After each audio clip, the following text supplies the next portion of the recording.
raadiyoo sagalee walabummaa Oromiyaati.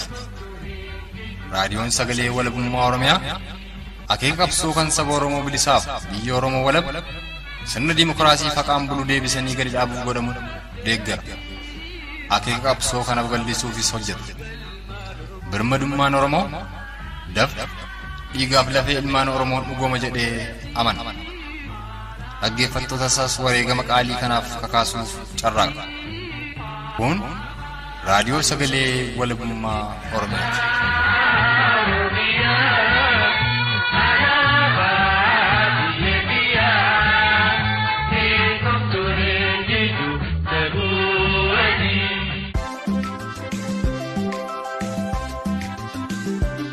Babaaroo tolee hordoftootaaf dhaggeeffattoota raadiyoo sagalee walabummaa Oromiyaa jaallatamu ashamaa kan nagaasan fuudhan xiqqii dhugaa isaatii turtiin keessan dhagamaayii kurfii keenyaatti nu faanaa ta'uu itti dhiyaadha. Uummanni diinaa sunaamiin baay'ee guddaatii fi qaddiinii akka kibba Oromiyaa kanatti iyyuu itti addadatti waraan jabaan ni qabtee isaas tokko ammoo waraanni cibraa Soddonbooroo tarkaanfii ilaalessa sun irratti fudhatee abdii kutachiisee jira. Lol guyyaa lama guutuu walirra hojjetin geggeessuun iddoo sunan barbadeessee qabatee jira. Warri naannoo Amaaraa kun asuma deebi'anii humna addaa Oromiyaa kanallee yeroo itti arrabsaa jirantu jira jechuudha. Humna addaa naannoo Oromiyaa irra qotiyoo isaaniitu irra nuuf caala. Qotiyoo isaanii nyaateetti faannoon keenya jabaateetti nurraa lola. Humna addaa Oromiyaa nuuf erguu irra qotiyoo Oromiyaa nuuf erguutu irra caala jedhanii yeroo isaan arrabsaati. Uummanni Oromoo kun yeroo itti dirmatu fagata. Kun egaa harrummaa caaluudha. Waan nama qaanyiitis waan jibbisiisaadha. Sagaleeleen ammaan kan wal duraa duuba san dhageessifne kunniin haala hawaasni Oromoo konyaa walloodhaa keessa jiru qoratuuf gamasitti bilbilee odeessa guutuu argannee fi haala hawaasni Oromoo kibba Oromiyaa godinaa Gujii Ba'aadhaa keessa jiru akkasumas tarkaanfiif sochii waraana bilisummaa Oromoo konyaa Gujii Ba'aa keessa socho'uu addatti tarkaanfilee dhiyeenya kana Cibraan Soddonbooroodhaa humna mootummaa Koloneel Abiyyi irratti fudhataa jiru qoratuuf gara godina Gujii Ba'aatti bilbilee odeessa guutuu arganne keessaa dubbii bicuu seensaa fudhannee san dhageessifneedha. Guutuun odeessa Oromticha kaaba Oromiyaa konya walloorra argannee fi Oromticha kibba Oromiyaa godina Gujii Ba'aarra arganne sagantaa kana keessatti kan isiniif dhiyaatu ta'a. Turtiin keessa nagamaayee kurfii keenyaatti nu faanaa ta'uuf ammas irra deebiin isan hawwataa jalqaba irratti gara kibba Oromiyaa godina Gujii Ba'aatti bilbiluudhaan marii miseensa qeerroo bilisummaa Oromoo waliin tolfanne isiniif dhiyeessuun kan kaaba Oromiyaatti ammoo taakkinaa itti dhiyaadha.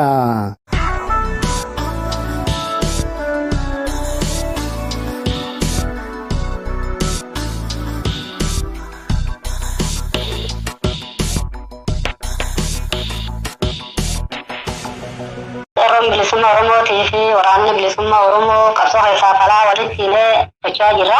Haaluma kanaan haalli sochii waraana bilisummaa Oromoo haan deemaa jiru waan baay'ee nama boonsuu fi abdii namatti horuu fi uummata Oromootis kan abdii toru konyaa Gujii Ba'aa keessa socho'uu jaarmaa Cibraa Soddonbooroo tarkaanfii gargaraa fudhatee jira. Aanaa Gumee Dalloo ganda malka gubaa bakka jedhamtuu kaambii diinaa bakka maddee diinaa baay'ee guddaa ta'e. Tarkaanfii ilaalessa irra fudhachuun barbadeessee iddoo sun dhuunfatee alaabaa fi dhaabbatee jira. Humni waraana bilisummaa Oromoo hagam tokko jabaateeti kaambii guddicha akkasii irratti tarkaanfii ka fudhatuu danda'e isin akkamitti quba ol qabdu waraana bilisummaa Oromoo waliin miseensonni qeerroo bilisummaa Oromoo ka kibba Oromiyaa? Dhugaa akkuma ta'e humni diinaa sunaamiin baay'ee guddaatii fi qaddiinii akka ilaatti akka kibba Oromiyaa kanatti iyyuu itti addadatti waraan jabaan ni qabtee isaas tokko. Ammoo waraanni cibraa Soddonbooroo waraan sun caalee argametti hin jira. Diin sun barbadeessee tarkaanfii ilaalessa sun irratti fudhatee abdii kutachiisee jira. Lol guyyaa lama guutuu walirra hojjetin geggeessuun dhukaasii bakkuma jirru irraa fageenya kiiloomeetirii agam har'a jirru akkasii dhagaa turre iddoo sunan barbadeessee qabatee jira. Harka sittumaansee qonni Gujii Ba'aa aana liibanii gandi mugaayoo bakki jedhamullee arralee dhuunfatee jira. Amma gaahana liiban godina Gujii Ba'aadhaa gumii gaayyoon kunnoo magaalum nagallee Booranaa jalaa hojjaa akkasiidha waraanni bilisummaa Oromoo magaalum godinaayyuu dhuunfatuu deemaa jira jechuu dandeenya ka. Kiiloomeetirii 21 hanqata magaala gudditti godina nageelle jechuun nageelle Booranaa kiiloomeetirii 21 qofaan qataa jechuun bakka dhuunfannaa waraana bilisummaa Oromoo akkasi jabaatee socho'aa jira. Uummati Oromootis abdii horatee waraana bilisummaa Oromoo bira dhaabbachuu jira. Nutis qeerroon bilisummaa Oromootis daran cinnee jabaannee itti fufuu jirra. Haalli jiru haal baay'ee abdachiisaa fi hadura nu ceesis akkasumas uummata Oromootiifis abdii kan kennuu fi waan baay'ee namatti toluu fi abdii nama irratti toluu jechuudha. Bareedaa dhagaa amma akka waraana bilisummaa Oromootti jaarmiyaan ABO WBOdhaan hoogganamuu kora dhiyeenya kana taa'e irratti ibsa garaagaraa baaseera. Of haaromsee hoogganas of keessaa fudhatee gara fuulduraatti tarkaanfatuuf akka mootummaatti of yaadee maaliif akka qabsaa'u akeekaaf galma qabsoo bilisummaa Oromoo dhallee kaayatee itti deemaa jira. Isinoo akka miseensa qeerroo bilisummaa Oromootti warraaqsa galaana uummataadhaa daran finiinsuuf maal yaada qabdanii? Dabalataan immoo maal jettu isin amma ibsaa karaa ajajoota ol'aanoo ABO WBOdhaa bahe kan agam tokko quba qabdu? Waan kana quba qabnaa haalli jiru baay'ee nutti tolee jira. Wanni tokko akka qeerroo bilisummaa Oromootti qeerroon bilisummaa Oromootis waraana bilisummaa Oromoo cinaa dhaabbannee karaa deeggarsa gargaraa ta'uu sooshaal miidiyaaniif haalli jiru baay'ee namatti tola. Haa ta'uuti ammoo ajaja olaanaa ABO ibsaa isaan kan baasanii hor gubbaa akka isaan turan dhageenya jirra. Ammoo qaamoleen tokko paartootii gargaraa maqaa ABO kanaan ijaaramanii sooshaal miidiyaa kanarratti baay'ee nu rakkisa turani beekta. Mee qaama akkam? Humna addaa Oromiyaa fa'aa ijaaree jirra. WBOn hooggansayyuu hin qabu. Hooggansa isaa nutti uumee hooggansitti goonaa injiarraa WBOn hooggansi hin qabu waan jedha irratti baay'ee qeerroo bilisummaa Oromoo nu rakkisa ture. Wanni kun uummataafis hubachiifnus miidiyaa irra baanii waan dabarsaniif baay'ee nu rakkisa ture. Amma gaa ibsa ajajaan olaanaan ABO WBOdhaa baase warreen farra qabsoo bilisummaa Oromoo ta'anii ammalleen deebi'anii nutu WBO ijaaree WBOn inumaa WBO jedhamuu hin qabu raayyaa ittisa Oromiyaa jedhamuu qabaa fi bifa garaagaraan waan deemaa turetti furmaata godheedha kartii jettu amma ibsi ajajaan olaanaan ABO WBO baase kun. Baay'ee deebii ga'aa ta'ee furmaata ta'ee argame kana ummi adda ijaarree ABO wanti jedhamu hin jiru. ABOn kan duraan Jawaar Mohammadii fi Baqqalaa Garbaa fa'aan galchanii waggaa 3 keessatti ummi nu ijaarree ABO wanni jedhamu hin jiru. Ummi ittisa Oromiyaa nutti ijaareedhanii uummata burjaajessaa kan turanii haalli har'a hojjetamu kun furmaataa fi deebii ga'aa jennee amannaa jechuudha qeerroo bilisummaa Oromooti. Hayyee horii buligaa gama waraana bilisummaa Oromoo WBOn takkaa ajajoota olaanoo waraana bilisummaa Oromoo ibsa isaan baasanirraa waan galmaaf akeeka qabsoo bilisummaa Oromoo irratti waan jedhan qabu.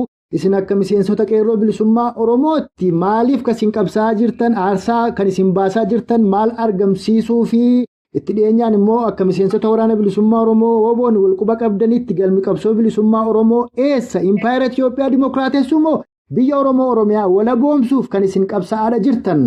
Akkuma kaayoo fi akeeki adda bilisummaa Oromoo irratti hundoomee biyya Oromiyaa walaboomsuu fi uummata Oromoo cunqursaa fi saamicha ajjeecha jala baasee Oromoo walaba ijaaruu alatti Itoophiyaa wanni dhaan suni qeerroo bilisummaa Oromoos birin jiru uummata Oromoos illa keessa hin jiru kun ifaa jechuudha. Hayyeegaa keessumaa dhimma akeekaaf galma qabsoo bilisummaa Oromoo kana irratti kana durallee akkuma dubbataa turre irralleen irra deebinee dubbanna sababiin saasii qaamni qabsaa'u tokko yoo akeekaaf galma qabsoosaa hin beenne kara deemaan dhufe ittuma dhufeetu burjaajessaa kun mooraa qabsoo bilisummaa Oromoo keessa yeroo garaagaraa uumameera ka durii yoo dhiifne kanuma yeroo darbeedhaa kan qabsoo qeerroof qarreen bilisummaa Oromoo finiinsan kan bara 2014-15-18 deeme ka gufachiise hawaasa Oromoo galmaaf akeeka qabsoo bilisummaa Oromoo wallaalchisu akka waan Oromoon impaayera Itiyoophiyaa Dimookiraatessuuf qabsaa'uu fakkeessu ammalleen waan qabsoo karaa nagaa awweensuu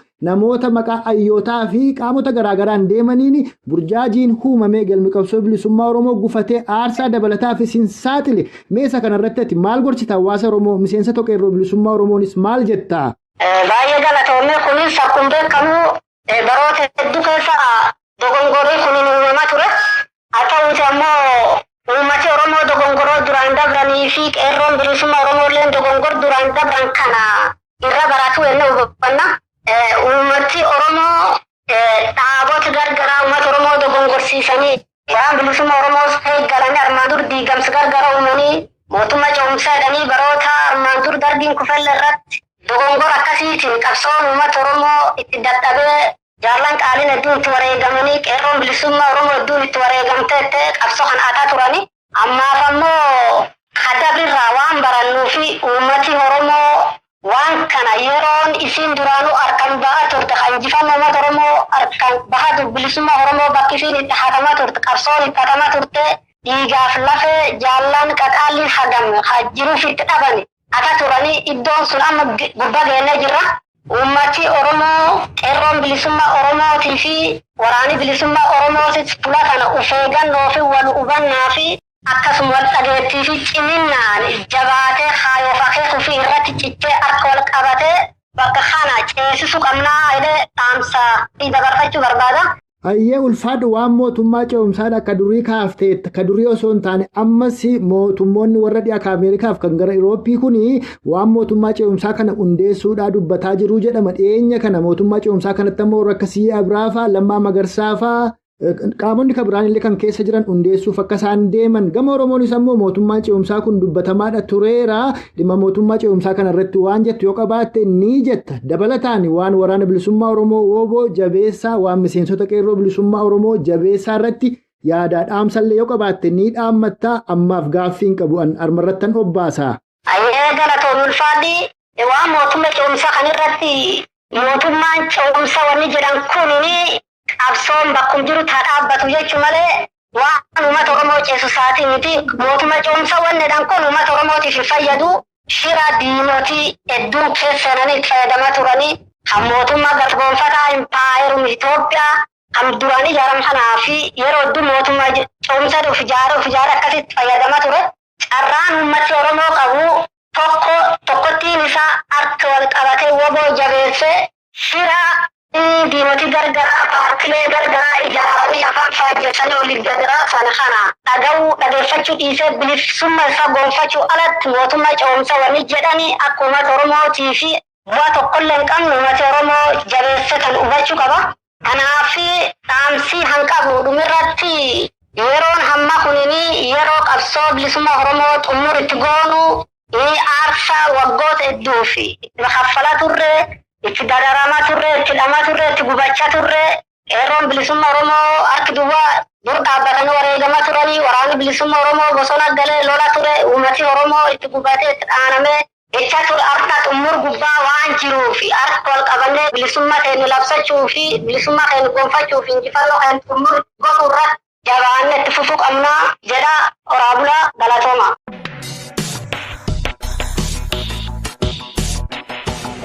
Kan amma dhageessan kun gara kibba Oromiyaa godina Gujii ba'aatti bilbiluudhaan marii bal'aa miseensa qeerroo bilisummaa Oromoo tokko waliin tolfannedha. Miseensi qeerroo bilisummaa Oromoo kibba Oromiyaa godina Gujii ba'aadha. Kunis akeekiif galmi qabsoo bilisummaa Oromoodhaa walabummaa Oromiyaa mirkaneessuu bilisummaa Oromoo dhugoomsuuf mootummaa birmadoo Oromoof Oromiyaadhaa gadi dhaabu akka ta'e dubbate. Miseensonni waraana bilisummaa Oromoo woboo konyaa Gujii ba'aa keessa sosso'an takkaa ucu biraan soddom booroodhaas guyyoota lamaan darbe keessa walitti fufiinsaanii loltoota koloneel Abiyyi irratti tarkaanfii fudhatuun kaambii waraanaa guddaa takka dhuunfatu guyyaa har'aa kanas hona liiban keessatti lola gaggeeffame irratti woboon injifannoo galmeessuuf qabxiilee akka irratti yaadannuuf qoodeeti jira. Kanatti aansuudhaan immoo gara kaaba Oromiyaa Konyaa Wallootti bilbiluudhaan milishoonnii fi loltoonni koloneel Abiyyi akkasumas poolisoonni poolisii addaa Oromiyaa jedhaman kanneen humna TPLF'n akka haadhaniif gamasitti bobbaafaman achirraa baafataa jiraatu gariin qabamanii ajjeefamaa jiraatu akka waliigalaatti hawaasni Oromoo kaaba Oromiyaa Konyaa Walloo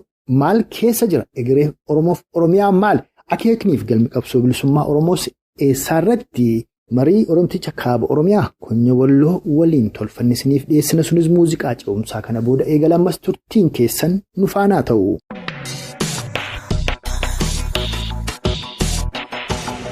Uummata Oromoo kana keessattuu kaaba Walloo kanarratti walgi'eeffaa taateen asirratti godhamaa jiru lafa kanarratti fafa gurguddaatu dalagamaa jira lafichumaafuu hin tolu uummanni waan jedhu dhabee waan godhus dhabee humna isaatii ol ta'e bakka kanatti kaaba Oromiyaa kanarratti lola kallattii hedduutu gaggeeffamaa jira. Innis tokko warri TPLF garasiin as lolu kanarraan immoo warrummaan akka warra TPLF lolaniif dirqamaan milishootaa fi humna addaa akkasumas uummata ijoollee haadha hiyyeessaa karaarraa guuramanii Oromiyaa keessaa godinoota adda addaarraa guuramanii dhufan bakka kanatti gaafa lolli kun humna isaaniitii olitti gaafa itti ta'u of duuba dheessuutu jira. Of duuba gaafa dheessan ammoo duubarraa kan jiru immoo raayyaan ittisa biyyaa warri gariin keessaa ajjeesaa jirantu jira.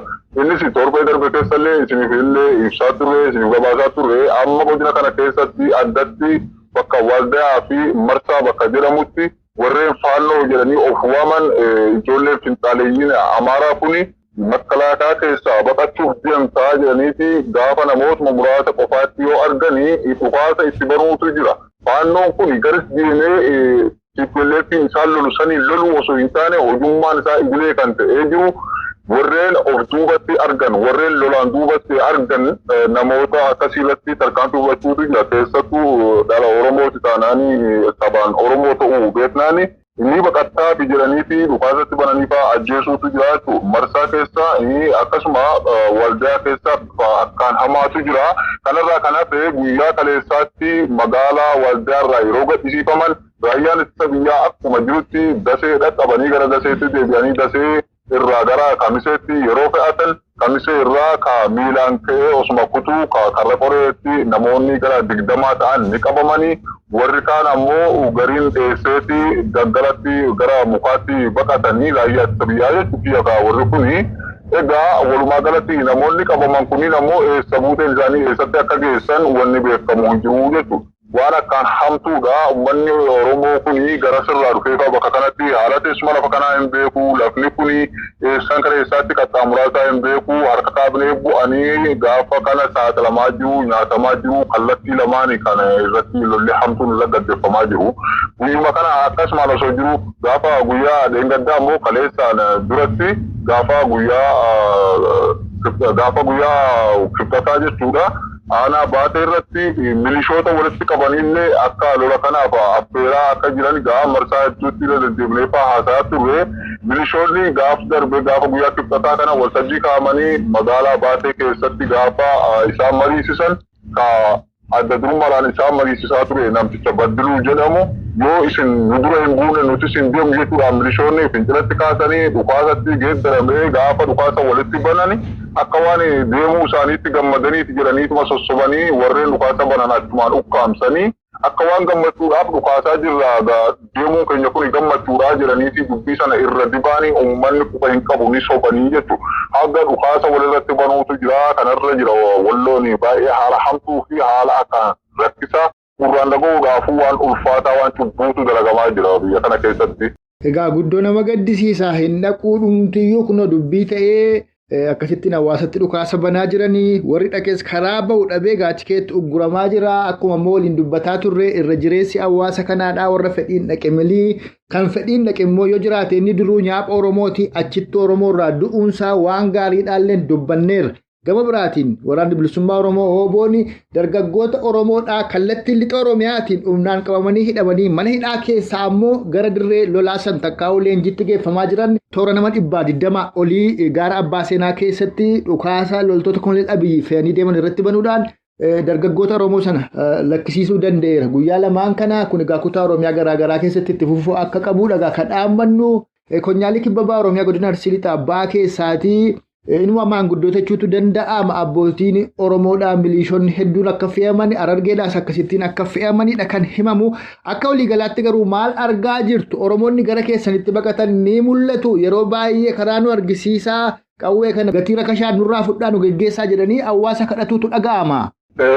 Kun sirnaan haala adda ta'een babal'ateeti kan jiru qawween meeshaan kun amma agartu kun qawween kilaashiin haga 100 haga 80 ka gurguramaa ture yeroo ammaa kana sababuma isaan baqannaa abbaa isaanii yeroo itti 20 gatiin olaanaan isaan amma itti bakki itti bitan haga ammaatti odeeffannoo nuti qabamu kanarraa hafe wayaadhuma nurraa jijjiiraati wayaa sibiilii nutti kennaadhaa meeshaa nurraa fudhaa jedhaniifaa tiraanspoortii qofa fudhataniifaa yeroo itti bakka kanarraa itti baqachaa jiran keessatti jira jechuudha. Kanaan wal qabatee egaa milishoonni bakka kanatti guuramaa jiranii haalli sochii waraana bilisummaa Oromoo godhee uummata Oromoo kana itti baraaraa jiru yoomuu waan dagatamuu miti waraana bilisummaa Oromoo gaa baroota lakkoofsisee lakkoofsa hin qabu galanni inni uummata Oromoo irratti oolaa jiru uummata Oromoo baraaruudhaaf inni gochaa jiru. Haala godina keenya kana keessa jiru immoo yeroo laaltu kana godina keenya kana keessa Walloo keessatti warreen Amaaraanii lafeen isaanii cuuphame kana waliin jirra. Isaan santu milishoota keenya waliin isaan waliin fe'amanii deemanii haala tarkaanfii akkasanii fudhattee waraana kanaan irraa burkuteessitee ijoollee kana ni baraara yoo jette milishootuma keessa warreen lafeen isaanii cuuphame siin jedhu kanatu asuma gara gareessitti dhukaasaa'u. Kunooti magaalaa keessatti warreen ofirraa faccisanii isin osoo nu dura hin bu'in jedhanii gaafa dhukaasa irratti banan warreen lafeen isaanii nyaapummaadhaan dibame sanatu akka waan gammachuudhaaf dhukaafamuu jirutti fakkeessanii warreen sana irra aananii jechuudha. Kanatu jira kanatu akkaan rakkisaa jira. Uummanni Oromoo Walloo kuni warreen nyaaphaan keessatti dagaaganii jirantu jira. Egaa kunniin immoo warra manguddoon biyyaa harka baasiidhaan tahee bakti isaanii halaalatti jedhee warra abaaretu keessa jiraatu waan ta'eef namoonni keenya wannan maal isaan gochuu qabanii haga ammaatti warreen harka nyaaphaa hin buune yoo jiraate dafanii hawaasni akka hawaasaatti jiraachuu hin dandeenye jennee jirra. Amma durallee kan waywachaa jira. Hawaasni keenya akka waraanaatti of jiraachisuu qaba waan ta'eef gara mooraa waraana bilisummaa Oromoo itti dhiyoo jirutti baqachuu fi baafachuu yoo hin ta'iniin alatti furmaanni biraa tokko isaan baasuu hin jiru. Akka waraana bilisummaa Oromoo zoonii kibbaatti fi zoonii lixaatti zooniilee garaagaraatti tarkaanfii fudhatee ijoollee baraaruu jiru sana baraaruudhaaf asitti yoo niin baraara jette lubbuu namoota niin dandamachiisa jettuu sana gaaga'uutti si geessaa jechuudha. Sababni isaa milishootummaan isaan wajjin deemaa jiran ammallee warra lafeen isaanii nyaapummaadhaan cuuphametu isaan waliin jiraa fi kanaaf yoo biyya tikfachuu ammoo yoo dhugaadhaan biyya tikfachuu osoo akkasitti asirraa wal fe'anii bakka sanatti deemuudhaan gara warra tippelleetti kana loluudhaaf achitti deemuu osoo hin taane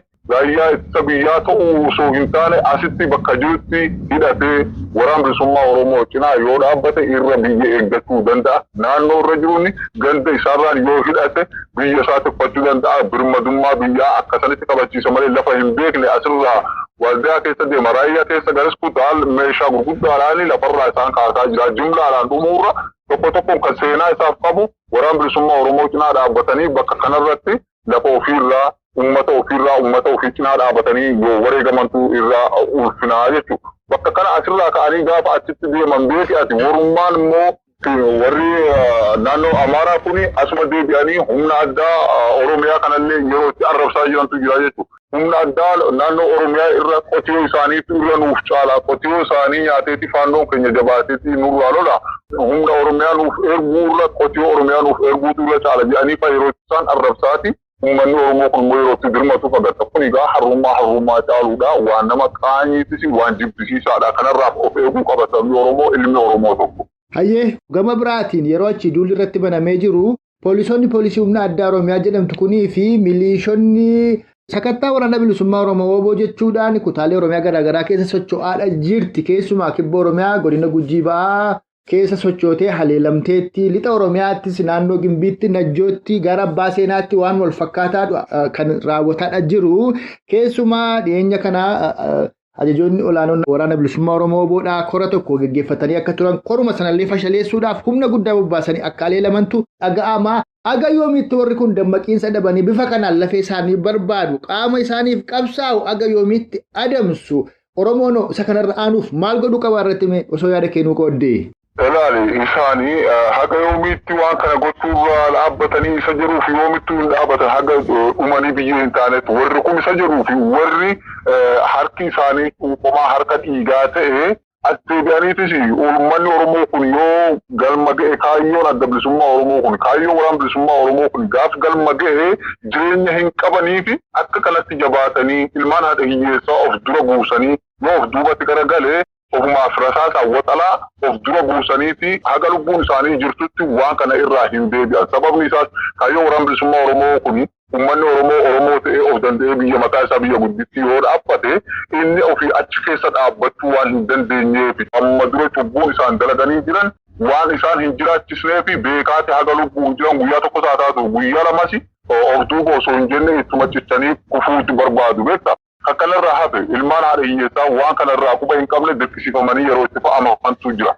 Yoomuu hin dhaabanis innee irraa abdii hin qabnu warreen hojii kanatti jiranii warreen immoo keessa harka dhiigaa hin qabnee fi warreen qulqullummaadhaan deemaa turan kunoo yeroo adda addaatti waraana bilisummaa Oromoo yaamicha isaaniif godhu kabajanii ta'an waraana bilisummaa Oromootiin dhaabbachaa jiran irratti illee hirmaachaa jiran jechuun impaayiraatti keessaa badanii fa'aa kan kanarraa hafe wanni tibba kana hogganoonni waraana bilisummaa Oromoo ta'anii qora gaggeeffame irratti murtiin irra gahame haala akkaan boonsaadha. Murtiidhuma kanallee gufachiisuudhaaf humni addaa naannoo Oromiyaa kun tattaaffii guddaa godhee fi wareegama guddaa baaseeti bakka sanatti waraana bobbaasee waraanni isaa suni akkaan osoo hin milkoofne rukutamuun isaatii fi haleelamuun isaa waan akkaan boonsaati. Yeroo kamuu caalaa waraanni bilisummaa Oromoo guyyurraa guyyuutti tarkaanfiin inni tarkaanfachaa jiru tarkaanfii qabsoon bilisummaa Oromoo fuulduratti itti tarkaanfachaa jiru waan akkaan nama boonsaati. Waan cinaatti dhaabbatamee itti hirmaatamee illee qaamaan qooda irraa fudhatamuudhaaf eeyyumaafuu eessaayyuu haa jiraatamu waan haamilee namaaf ta'u beenzila ilma namaatii beenzila qabsaa'aatii waan baay'ee nama gammachiisaati irraallee gammadnee jirra jechuudha. Korri taa'ame kun egaa akka miseensa qeerroo bilisummaa Oromootti kan itti quba qabdu dhimma akeekaaf galma qabsoo bilisummaa Oromoo irratti waan jedhe qabaa galmiif akeekni qabsoo bilisummaa Oromoodha eessaa impaayera Itoophiyaa Dimookiraatessummaa biyya Oromoo Oromiyaa wala boomsuudha isinoo maaliif qabsaa'aa jirtu akka miseensa qeerroo bilisummaa Oromootti immoo maaliif deemaa jirtu maaliif aarsaa baasaa jirtu woboon hagam quba tokko ol qabdu mee kana kanarraa nu dubbadhu. Egaa korri amma dhiyoo kana gaggeeffame kuni impaayera bututtuu Itoophiyaa kana diiganii Oromiyaa gudditti ijaaruudhaaf jechuudha. Biyya Oromiyaa of dandeesse impaayera kana jalaa kolonii impaayera kana jalaa baasanii Oromiyaa gudditti ijaaruudhaaf walitti dhufameeti walitti hidhata qeerroo bilisummaa Oromootii fi waraana bilisummaa Oromootiin ijaaramee jechuudha. Egaa yeroo kana jennu kana waggaa 3 afran amma darban kana keessa yoo agartaniif ta'ee biyyoota alaa keessattis biyyi keessaatti illee yeroo itti burjaajiin adda addaatti turedha. Innis warreen Oromiyaa bilisa baasanii Oromiyaa gudditti ijaaruudhaaf qabsaa'anii fi warreen immoo impaayera bututtuu Itoophiyaa sana achumatti haaromsanii Oromiyaadhaaf yeroo ishii keessa baafnaa jedhaniiti warra qabsaa'an kun wal madaqeeti wal keessa jira. Amma tokkoof tokko qeerroon bilisummaa Oromootiif waraana bilisummaa Oromoo waliin ta'uudhaan Oromiyaa gudditti ijaaruudhaaf ijaarsa addaa ijaarsa haaromfatanii yeroo itti qabsoo isaanii bifa adda ta'een fuulduratti fuggaasuudhaaf qabsoon kun kan godhame korri sabaa ta'an kunillee Itoophiyaa bututtuu diiganii biyya gudditti Oromiyaa ijaaruudhaaf jechuudha. Hayyee horii buligaa akka ABO woobootti korri kun egaa korra jalqabaatti tarii yoo itti milkoofne ajajoota waraana bilisummaa Oromoo keessaallee waan kana irratti dubbifnee uummata Oromoo bal'aadhanii dhageessifna gama keetiin akka miseensa qeerroo bilisummaa Oromoo kaaba Oromiyaa Konyaa Wallootti waan itti dabaltu yoo qabaatte gorsi nu gorsitu yoo jiraate yookaan ammoo gaaffii arin sin gaafatiin kan Oromoon dhaga'uu qabaa jettu yoo jiraate itti dabalattaa hangama kun gaaffii namaaf qabu asuma irrattan obbaasaa. Hayyee egaa ani gama kiyyaanii wanti ta'uu qabaa fi wanti Oromoon marti akka dhaga'uuf barbaadu tokkittiin warreen yeroo ammaa kana mootummaa cehumsaa ijaarra jedhamee biyya ambaa keessatti bakkoota garagaraatti itti socho'amaa jirutu jira. Innis warra dhihaa kanatu waan kana bixilaa jira. Innis warri dhihaa kuni wantummaan isaan bixilaa jiran kuni impaayera Itoophiyaa kana dandamachiifnaadha malee uummata dandamachiifnaadhaaf miti.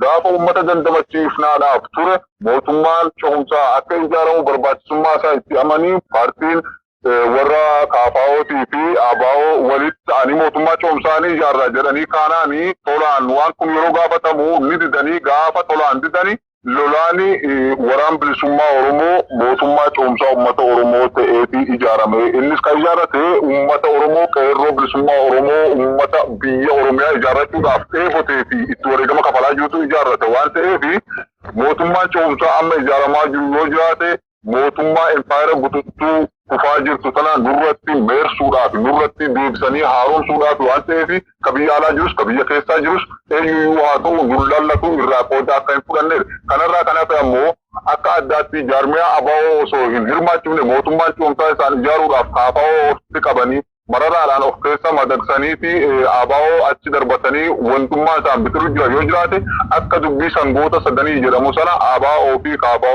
waliin ta'anii mootummaa cehumsaa amma dura ijaaruuf turan sana dagachiisuudhaa fi keessaa wal dhabsiisuudhaa fi mararaadhaan qabatanii fafakkeessuutti jira waan ta'eef tasumaa'uu nu ilaallatu impaayera Itoophiyaa kan meersuudhaaf yookaan dandamachiisuudhaaf nu dura dhaabbatoo jiraate diina qabsoo bilisummaa Oromoo akka ta'etti ka keessaatis ka alaatis qubahaa qabaatu mootummaan amma warri dhihaa ijaaruudhaaf ka'aa jiru kun mootummaa yeroo kuni diinummaadha qabsoo bilisummaa Oromoo irratti farrummaadha kana ta'uu quba qabaannee gam keenyaan qeerroon biyya keessa jirus ka biyya alaa jirus waan kana kallattii danda'een wareegama barbaachisu qabalee dura dhaabbachuu qaba. Waraan bilisummaa Oromoo akka mootummaatti ijaarrannee jirra. Mootummaan ce'umsaa nu ijaarranne immoo kunooti tibba kana bifa adda ta'een kora isaa haaroomfatee uummata Oromoo fuulduratti tarkaanfachiisuu irratti hojii isaa jilee godhatee hojjechaa jira waan ta'eef waraan bilisummaa Oromoo cinaa haa dhaabbannu. Mootummaan ce'umsaa keenya waraan bilisummaa Oromooti kan aambii dhufeeti warri aambaa dhufee anaatu isin ijaara malee kan isin ijaarrattan hin ta'u jedhuuf isuma sanattuu qabsaa jirra. Anatu si beekaa mormine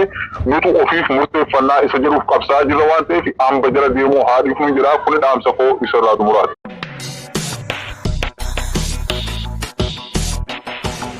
Kan maayisaratti san dhageessifne gara kaaba Oromiyaa Konya Wallootti bilbiluudhaan dhimma lola humna mootummaa Koloneel Abiy Takkaa'uu nafxanyaaf humnoota TPLF gidduutti gaggeeffamaa jiru. Humnoonni Koloneel Abiy lolaaf gamasitti bobbaasaa jiru. Gariin dhumuu kaanis baqatanii achirraa baafataa jiraatu.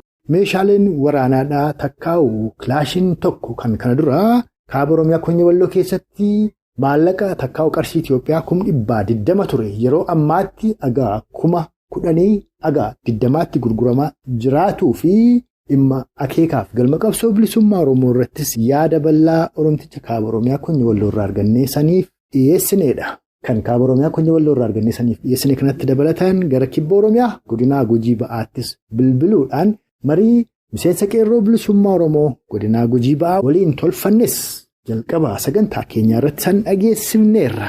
Kanarraaf qindeeffanne immoo harma irratti obbaafneerra. Isan dhaggeeffattoonni keenyas turtii qaataa ilaa ammaan nu faana qabaattaniif horaa bulaa saniin jecha hanga sagantaa keenya yeroo taanuu walitti deebinutti uumaan nama borii nu tolchinnaa.